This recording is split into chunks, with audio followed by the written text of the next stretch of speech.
菲律宾在往仁爱礁上运送补给，被我国海警驱离，美军并没有帮忙后，马克思在这时指责我国阻挠了南海行为准则的落实，这是怎么一回事呢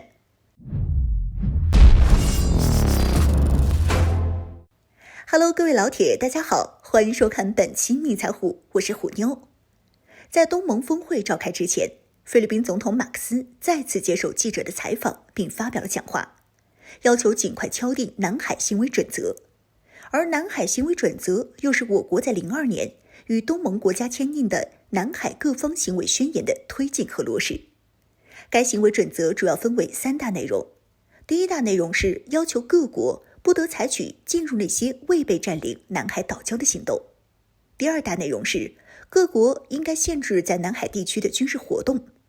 第三大内容是各国需要向大家互相通报那些可能会对南海地区产生重大影响的政策决定。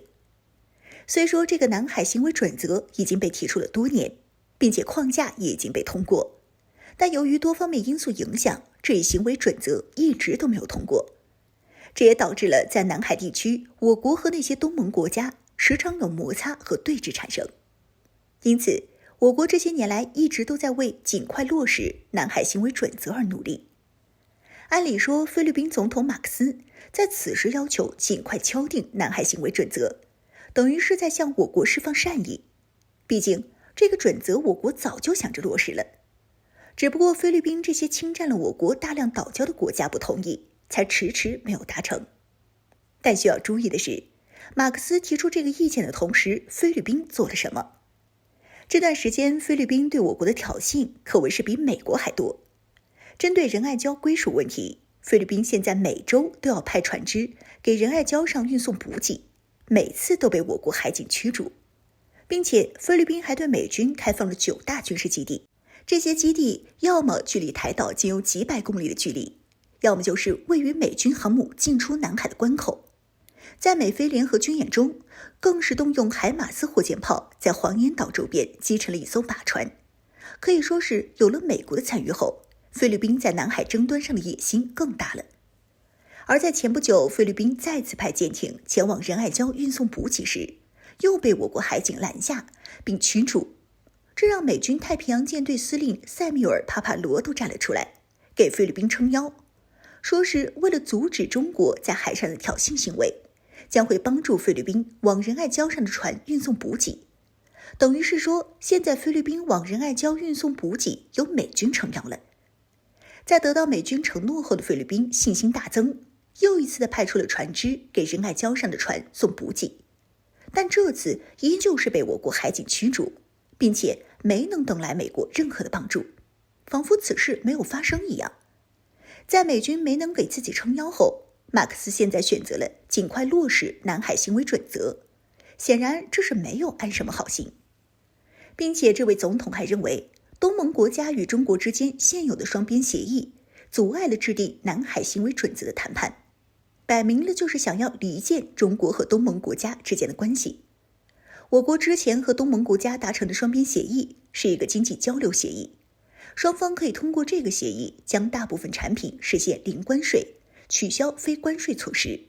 双方贸易也将实现自由化。这个协议的签订可以说是为这些东盟国家带来了巨大的利益。我国作为全球最大的消费市场，这些国家的产品零关税之后，我国可以说是能够全部接收，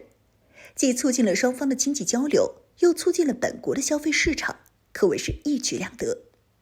然而菲律宾却认为是这个协议阻碍了南海行为准则的落实，属实是居心不良。莫非是我国对菲律宾的投资和经济交流被中断之后恼羞成怒，这才想着我得不到的，其他人也别想得到。在对美军开放9大军事基地之前，马克思还亲自访华，获得了我国数百亿的投资。但是自从对美军开放9大军事基地后，我国和菲律宾的关系就急转而下，